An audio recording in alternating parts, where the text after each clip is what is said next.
In this video, we're going to walk through a sample problem involving complex ions. Uh, it's going to have many steps to it. So we're going to first lay out a strategy and then we'll go through them one at a time. So the problem given to us is that we have a volume and concentration of copper nitrate. This is soluble in water. It's very soluble in water. And we mix it with a volume and concentration of ammonium, NH3.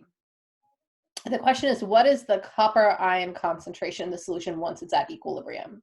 Now, the equilibrium we're talking about here is the equilibrium of the copper and the ammonium in solution with the complex ion copper ammonium, or copper plus 2, copper 2 ammonium, I guess. So because this happens completely, our copper nitrate dissolves into our copper and our nitrate, we're really going to focus on the copper ions here rather than the nitrate. So we bring these down and we write out our equation that's going to happen for the formation of our complex ion. And I'll give you the information on exams about what type of complex ion would form, whether it's 2 or 4 or 6 of our ligands that actually complex to that transition metal or post-transition metal. And we'll talk later in this quarter about how you predict the number of ligands, but that's not for now. So I have my formation equilibrium chemical reaction written out with my ions on my reactant side and my complex ion on my product side. I have a formation constant of 1.7 times 10 to the 13th. Like all of our formation constants, these are large. So equilibrium will lie to the product side. So we can expect to have a very small amount of that copper plus 2 in solution at equilibrium. So with the information given to us, we're going to have to figure out exactly what we have initially going into our chemical reaction, our equilibrium reaction. So I know I have 200 milliliters of a 1.5 times 10 to the negative 3 molar concentration of copper nitrate. So that'll be my concentration of copper plus 2 ions in solution. And I have 250 milliliters of my ammonium, and that's at a concentration of 0.2 molar. And I'm not sure how much of my copper or ammonium I'm going to have. However, with a KF as large as I have, I can really imagine this equilibrium as being so far to the product side that I will treat this just like a regular reaction that goes to completion. So I'm going to first evaluate the number of moles I have of my copper and my ammonium, and I'm going to do a limiting reactant problem to see how much of my copper ammonium forms. I'll assume whichever one of my reactants I have the least of will react completely because that K is so large. So once I have that information and I know the number of moles I'll have of my reactants and products, I'm going to calculate the concentrations.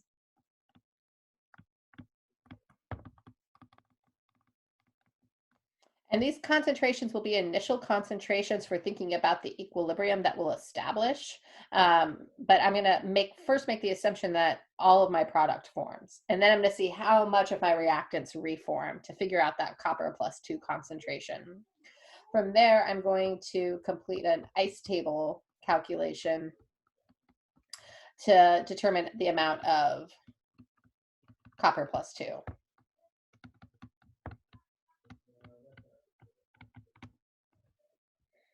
When doing this stoichiometry component, a lot of people like doing a before, change, after table. So I'll show you how to do that. I think it is a little bit longer than it needs to be. If it comes a little bit more intuitively to just treat it like a limiting reactant problem, you can do that as well. So there's kind of a couple strategies you can use that will do the exact same thing. So let's start with the information that we have and start working on figuring out how many moles of our reactants we have to form this complex ion. Uh-oh. There we go. Sorry. All right, so looking at our information we have, let's take our 200 milliliters and convert that to liters.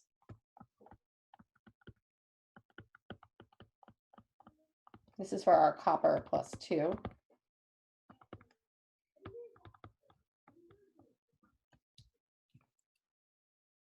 And we will figure out the number of moles we actually have here. And I'm going a little fast here, so I'm ignoring significant figures, so I do apologize.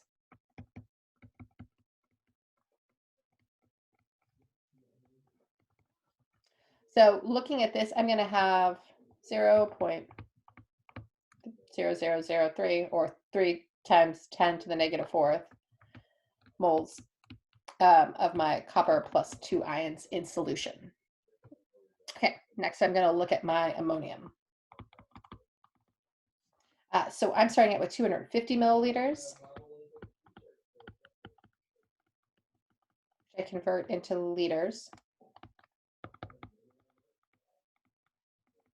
And I'll use my concentration of 0.20 moles per liter to calculate the number of moles I have. And I have 0.05.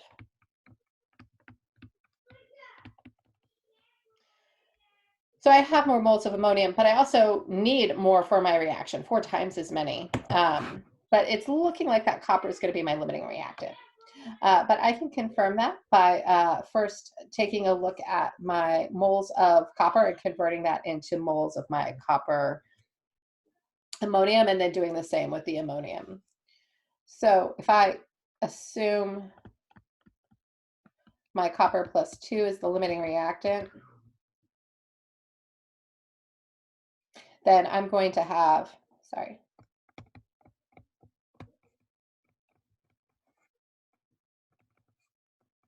a 1-to-1 molar ratio between these two.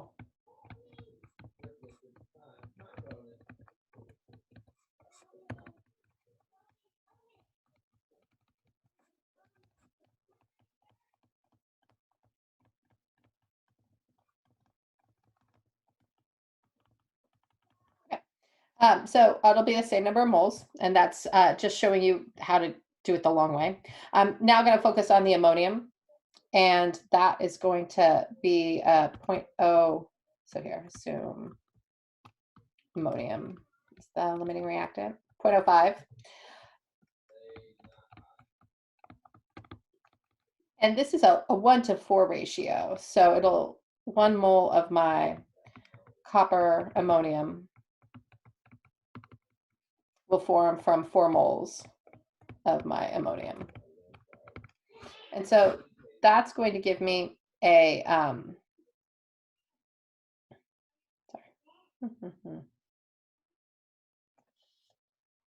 looking for my actual calculation here. Let me pause. It's 0.125 moles of my copper ammonium that'll form if all of that ammonium actually reacts. So comparing these two, it's clear that my copper will form less. And so that's going to actually be my limiting reactant in the reaction. So that means all of my copper will react, and I'll have some of that ammonium left over, and I have to actually calculate that amount. I need to know what's left over because I need to know my starting concentrations in solution for the ice table that I'm going to do. So I'm going to take the amount that I reacts if 0.0003 moles of copper end up reacting, and I'll subtract that from the amount that I actually have. So I've got, I'm going to put this all in one reaction, one equation. I have 0.05 moles of my NH3 to begin with, and I'm going to subtract the 0.0003 moles of my copper plus 2 that will react with my ammonium, converted into the moles of ammonia that will actually do the reaction. So for every 1 mole of that copper, it's going to be 4 moles of my ammonium. And so I'll subtract that moles that react from the moles that I have initially. That's going to give me a value of 0.0488 moles of ammonium that'll remain, that are going to be in excess. So all of that copper is going to form my copper nitrate. So I have to work with here. I have, for my copper plus 2, I have 0 moles, I'm assuming. I'm assuming all of this complex ion forms. For my ammonium, after all that complex ion forms, I have 0.0488 moles. And for the copper complex ion, I have that entire amount of copper converted into that, so it'll be the 0.0003 moles. So now I have initial amounts in terms of moles, but I really need to convert these into concentrations. And my total volume I have is going to be the amount of copper nitrate solution that was added to the amount of ammonium solution. So that was 200 milliliters plus 250 milliliters. So I have a total solution of 450 milliliters, or I could think of that as 0.450 liters. So I'm going to convert these mole quantities into concentrations. So copper is still going to be 0, because 0 divided by 0.45 is 0. My ammonium is going to be that 0.0488 moles divided by the 0.45 liters. And that is going to give me a concentration of 0.108 molar. And then my copper complex ion will be that 0.00030 moles divided by that total volume again. And so that's going to give me a value that's much smaller than the ammonium. It's going to give me 6.667 times 10 to the -4.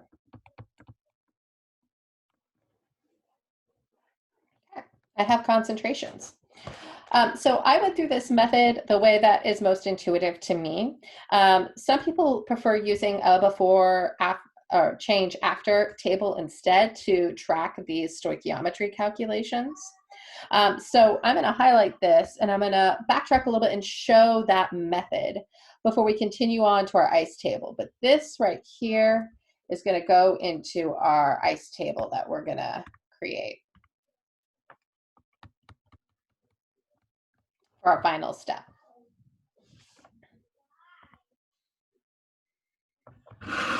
So here we go. So if we were going to treat this as a before after change table, we're going to have our, I still like writing this as the reaction. Copper plus 2 plus our 4 ammonium.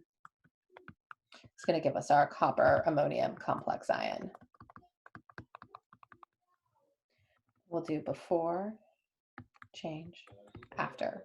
So before, we're going to plug in the number of moles that we calculated. So we'll still do that calculation separately. But our copper, we had that 0.0003 moles. And we had our 0.05 moles of our ammonium. And we didn't have any of our copper. We know that the change that's going to happen will subtract from the reactant side and form on the product side because our Kf value is so large. So we'll subtract X from our copper, 4X from our ammonium, and we'll add X to our complex ion. And so this is basically still just doing a stoichiometry problem. We still need to determine before we use this which one will be our limiting reactant. So if we've gone into that information knowing that we have a limiting reactant of copper, we know we'll have 0, and we'll have then 0.05 minus 4x, and we'll have x. So that x we now know has to equal, because our 0.00030 minus x equals 0, that means x equals the 0.00030.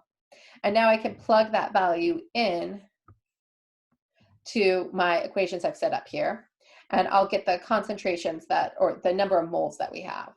And so that'll give us our 0 moles, our 0488 moles, and our 0.0003. Okay, so that would be a before change after table that now needs to be turned into concentrations just like we did before. So since you kind of have to determine the limiting reactant anyway, that's why I tend to do it the way that I know how to do it. I'm just doing limiting reactant problems in the first place. But this can be a really nice way to organize the information instead of it getting kind of crazy. So if you feel like you're getting lost in a sea of conversions, this might be a helpful method. Okay, so now I'm going to take these concentrations that we calculated here and do the ice table component, which is the last piece of this. So let's come back to our formation equation. We've got our copper +2, our ammonium, and our copper complex ion. Our initial concentrations we just calculated. We have none of our copper, and we have 0.108 molar ammonium, and we have 6.667 times 10 to the -4 molar of our complex ion. Because I have a 0 on my reactant side, I know that to reach equilibrium, I'm going to actually shift towards the reactants.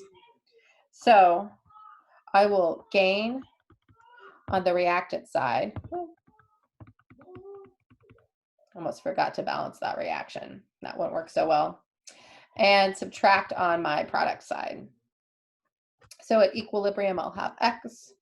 I'll have 0.108 plus 4x. And I'll have 6.667.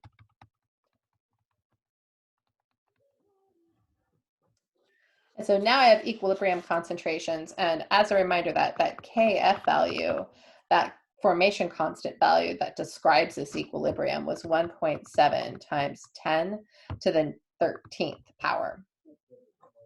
And so now we're going to solve for x because that's what we're interested in. The question is asking us, what is that equilibrium concentration of the copper ions in solution? And we expect it to be small because that Kf value is so big. So we are looking at this, and we're looking at a huge Kf value and a really small concentration. And so because this change will be so small, we can actually do a bit of ignoring x. We can ignore the 4x right here, and we can ignore the x on the copper. And the reason we can do that is because that value for the equilibrium constant is so much larger than our concentrations, that the amount that it'll change compared to the concentration that already exists for both of those compounds will be a rounding error. We're not going to ignore the x on the copper. That's what we're interested in. And since there's nothing, any change will be significant. And it'll be a small number, but we're curious what it is. This is going to really simplify my expression. So that formation constant is going to be equal to my products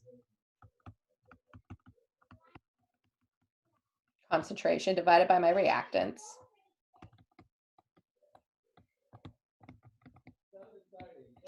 And the ammonium is to the 4th power, or the exponent 4, because that coefficient is a 4 in our balanced chemical reaction right here. Okay, so 1.7 times 10 to the 13th will be equal to 6.667 times 10 to the -4th. Again, I'm ignoring that x. And then it'll be divided by x and 0.108 to the 4th. All right, now I have something I can actually solve for x for. I don't need to use a quadratic. This will be pretty straightforward. X is going to end up being 2.8 times 10 to the -13th when I plug that into my calculator. And now I know the concentration of my copper ion in solution. And sure enough, it's super tiny. So these are longer problems because they involve a stoichiometry problem to set up the equilibrium problem that you're going to be completing.